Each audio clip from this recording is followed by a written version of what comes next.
안녕하세요, 김효석입니다. 하루 1책, 매일 한 권의 책을 읽어드립니다. 오늘 함께할 책은요, 누가 저 대신 프레젠테이션 좀 해주세요 라는 책입니다.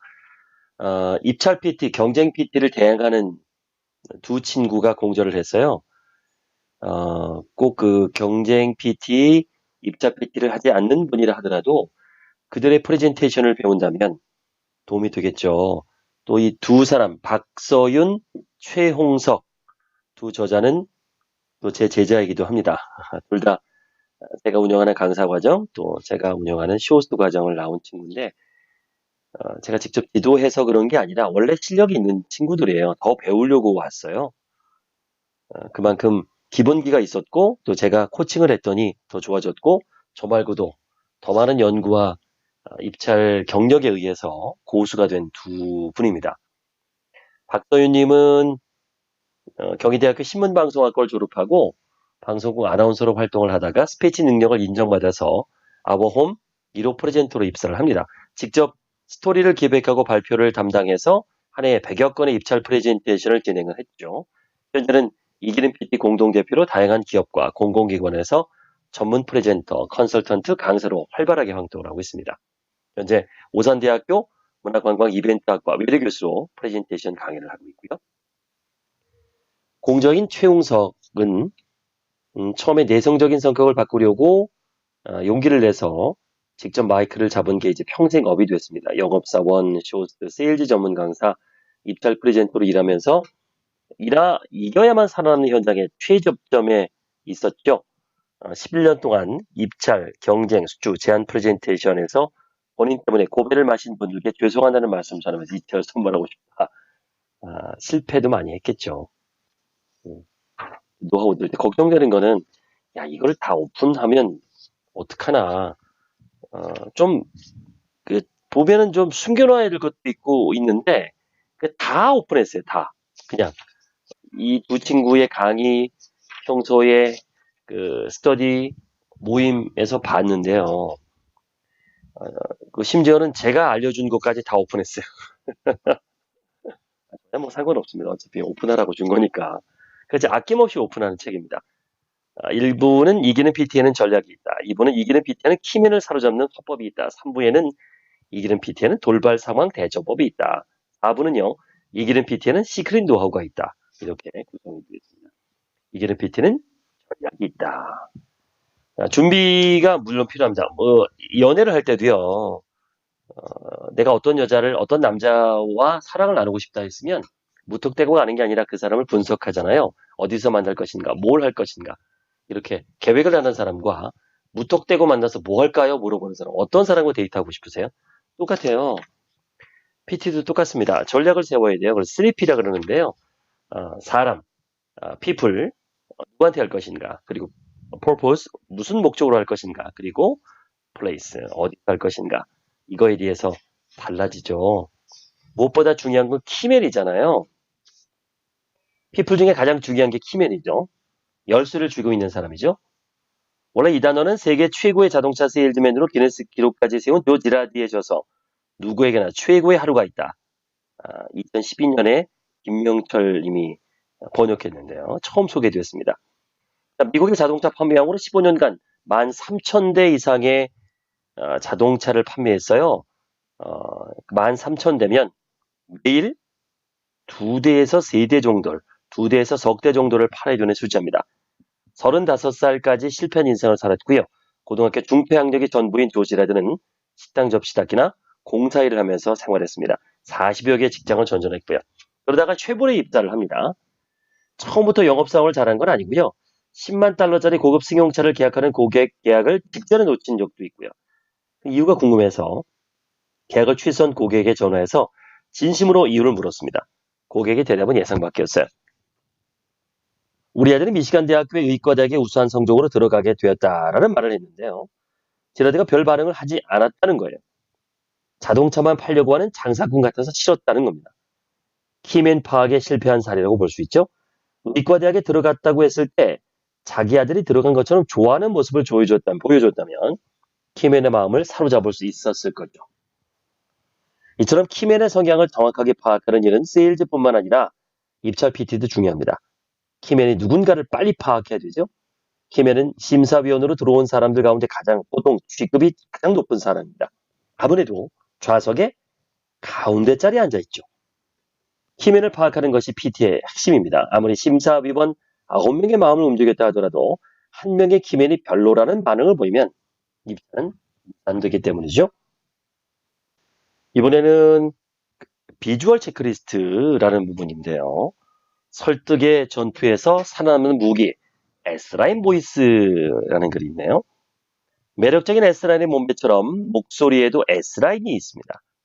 들어간 곳, 나온 곳이 있어야 매력적인 보이스라고 할 수 있죠. 자, 첫 번째 S라인 보이스 3P라고 얘기를 주었는데 아까는 프레젠테이션 3P, People, Purpose, Place를 얘기했잖아. 이번에는 Pose, 그 다음에 Pace, 그 다음에 Pitch입니다. 자, 포즈는 쉼표를 얘기해요. 어디서 쉴 거냐? 어디서 쉴 거냐? 제가 조금 전에 폈죠. 제가 하고 싶은 것은 사랑입니다. 이랬을 때 사랑이 단어에 들어오잖아요. 그것처럼 중지하는 거예요. 중요한 단어 앞에서. 그게 이제 포즈죠. 두 번째 3P는 이제 페이스입니다. 페이스. 속도죠. 속도를 맞춰줘야 됩니다. 빨리 얘기했다가 천천히 얘기했다가 페이스 조절하는 것도 중요합니다.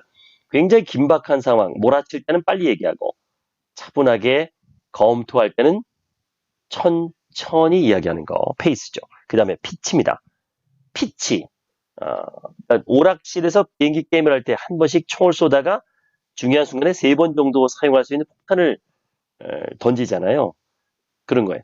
자, 발표할 때 크게 말하기보다는 중간중간 중요한 포인트에 피치를, 톤을 올려서 얘기하는 거죠. 이라는 부분까지. 그러니까 볼륨을 이제 조절할 때도 그렇죠. 이기는 PT. 이기는 PT. 또는 거꾸로 해놓고. 이게 여기 보면 비주얼 체크리스트라 그래서 목소리, 스피치, 아이 컨택, 제스처, 미디어, 이미지에서 평가를 매길 수 있는 것도 있어요. 이거 굉장히 귀한 도표인데, 야, 체크리스트는 이걸 그냥 오픈을 했네요. 이것만 봐도 이 책 앞부분만 봐도 야, 이게 좀 써먹을 게 많구나, 도움되는 게 많다는 걸 느낄 수 있습니다. 언어보다 중요한 3배 중요한 몸짓 언어 익히기라는 단락도 있어요. 피터 드러커는 이런 말을 했습니다. 커뮤니케이션에서 가장 중요한 것은 상대방이 입으로 말하지 않는 것을 듣는 것이다. 아기 얘기를 들어볼게요. 아이는 끊임없이 몸짓 언어로 말하죠. 세상에 태어나서 생존하기 위해서 힘써야 하는 아기의 표정과 몸짓은 솔직합니다. 엄마는 아기를 자세히 관찰하면서 아기의 마음을 읽을 수 있게 되죠. 아기는 흥미를 끄는 대상이 생기면 입을 살짝 벌리거나 눈썹을 치켜 세우기도 하죠. 흥미를 끄는 쪽으로 고개나 몸을 돌리기도 합니다. 이렇게 아기를 쳐다보는 마음으로, 내 아이를 쳐다보는 마음으로 관심을 가져야 되겠죠. 마찬가지로 그런 표현을 해야 되겠죠. 시선입니다. 눈 맞춤 상당히 중요합니다. 그리고 제스처. 손 때문에 문제가 많을 거예요. 손동작에 대한 연습. 이거는 거울을 보면서 꾸준히 연습하셔야 되고요. 그 다음에 이동입니다. 너무 많이 이동하는 것도 문제지만 한 자리 꼿꼿이 서 있는 것도 지루합니다. 적당한 이동, 이런 것도 중요하다고 이 책은 얘기합니다. 자, 이미지 전략에 대한 얘기도 있고요. 넘어가겠습니다. 81페이지. 딜레마 해법편. 이기는 PT. 대본 포인터. 대본을 외우면 사고가 납니다. 외우지 말아야 돼요. 그러려면 연습 많이 하는 거죠. 불안하면 애드립으로 하는 연습, 물론 완전 애드립은 안 되죠. 이렇게 맵이 있어야 되는데 그 맵을 어떻게 표현하느냐에 따라 달라지는데 상대의 반응에 따라서 조금 더 살을 붙일 수도 있고 건너뛸 수도 있는데 이건 외워서는 절대 할 수 없는 부분이잖아요. 그런 부분을 얘기하고 있고요. 그래서 포인트를 쓰는 연습, 저도 많이 지적하는데 포인터가 프레젠터 넘어가는 거와 같이 있잖아요. 근데 꼭 화면에 대고 쏘는 분들이 있더라고. 화면에 대고서. 화면하고 아무 상관없거든요.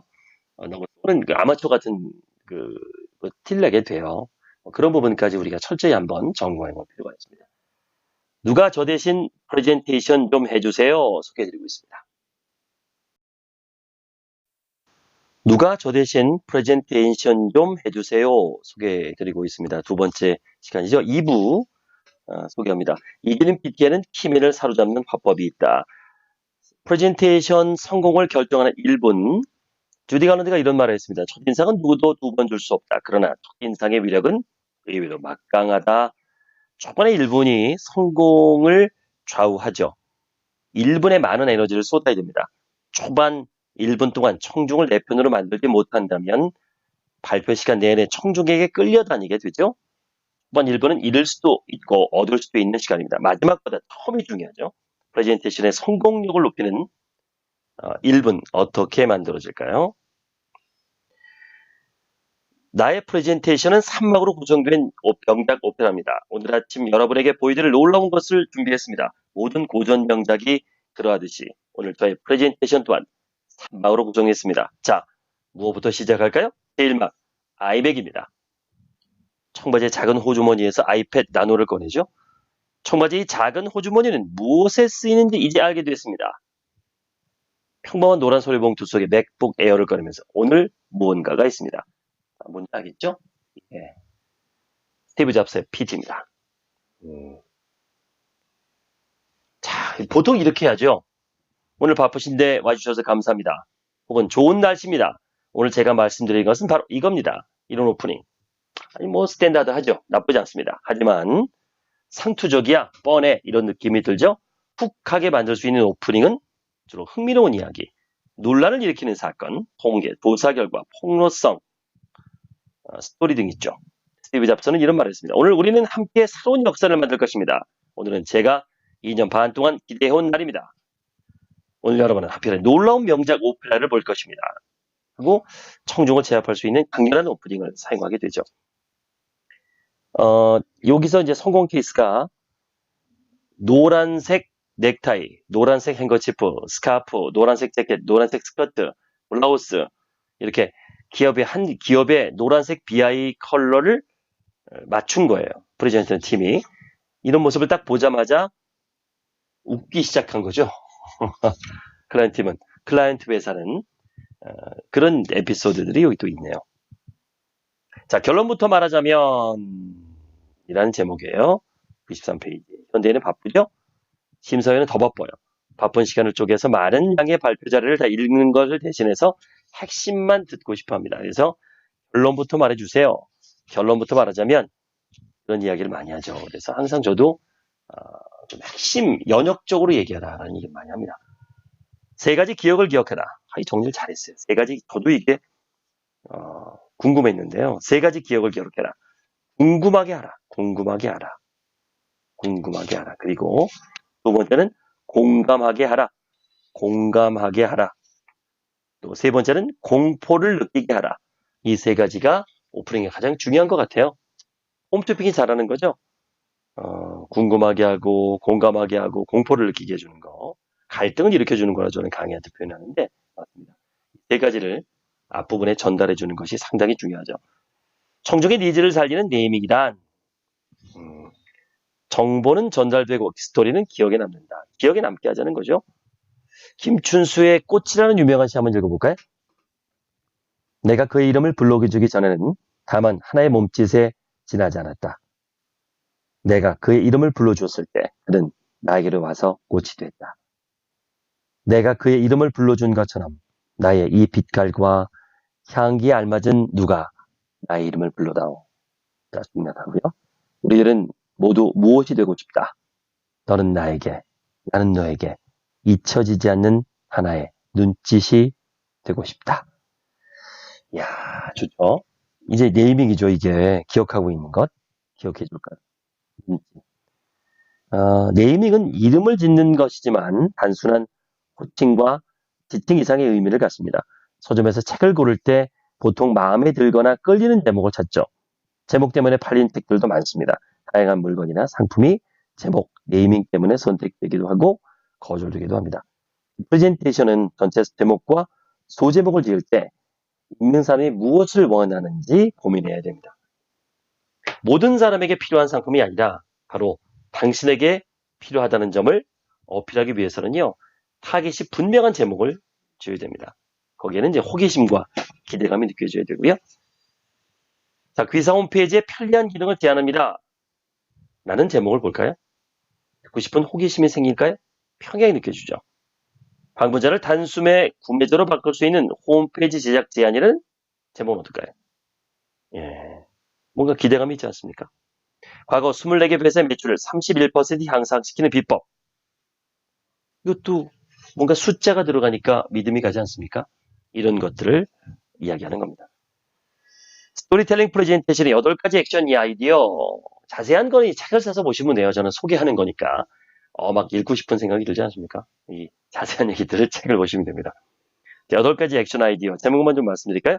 감성 스토리텔링법. 자신의 사례로 진정성 있게.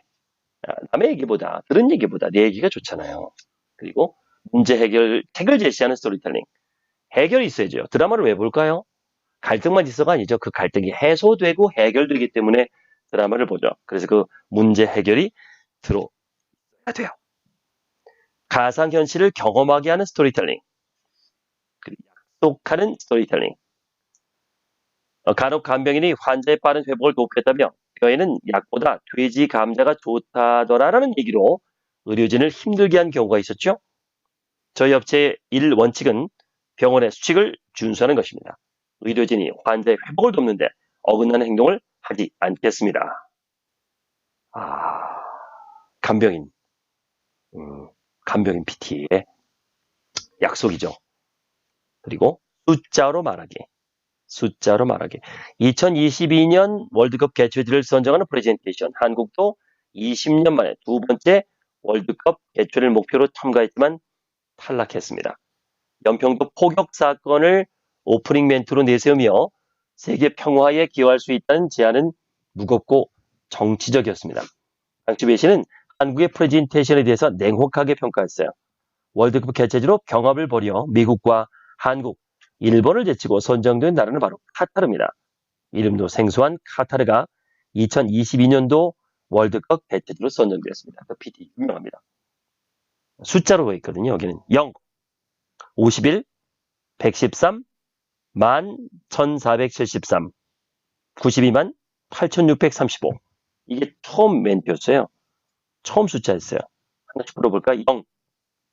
월드컵 본선 진출 경험이 없는 나라. 51.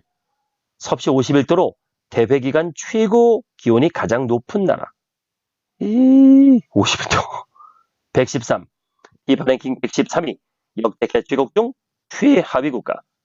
11,473. 개최지 역사상 작은 면적의 국가. 우리나라 경기도 정도밖에 안 됩니다. 92만 8,635. 개최국 중 가장 적은 인구. 전부 단점이잖아요. 전부 단점. 이걸 다 극복을 해요. 하나씩 극복을 합니다. 그게 이 PT의 백미였죠. 자세한 얘기는 이 책을 보시면 됩니다. 장면을 상상하게 하는 스토리텔링. 자, 두바이 모토쇼 입찰 PT였어요. 국내 기업이 두바이에서 진행되는 모토쇼에 참여하는데 어떻게 모토쇼를 표현하고 운영할지 프레젠테이션하는 자리였습니다. 땡땡 자동차 회사와 두바이에서 진행되는 모토쇼의 모습이 자연스럽게 어우러져서 두바이 현지의 땡땡 자동차 브랜드 가치를 높여야 하는 상황이었습니다. 여러분이라면 어떻게 표현하겠습니까? 심사위원은 땡땡 자동차 회사 임직원들이었습니다. 그래서 먼저 두바이를 느끼도록 했습니다. 두바이에 하면 떠오르는 것을 사진으로 먼저 보여줬죠.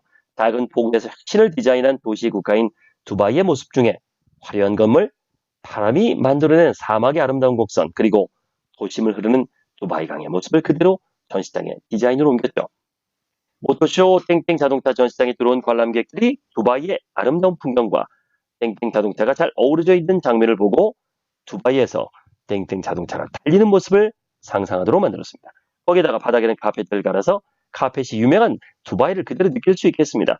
두바이와 전시장을 비교하면서 결국은 땡땡 자동차가 두바이와 함께 한다는 사실을 자연스럽게 알리는 발표였습니다. 자, 이것처럼 이 책에는 이기는 PT의 방법이 다양하게 들어있습니다. 누가 저 대신 프레젠테이션 좀 해주세요. 소개해드립니다. 제가 좀 절반밖에 안내를 안 해드렸는데요. 나머지는 책을 사서 보시면 되겠습니다. 고맙습니다. 김효석의 하루 일책 도움이 되셨나요? 구독과 알람 눌러주세요. 그럼 매일 올라오는 영상을 자동으로 받아보실 수 있습니다.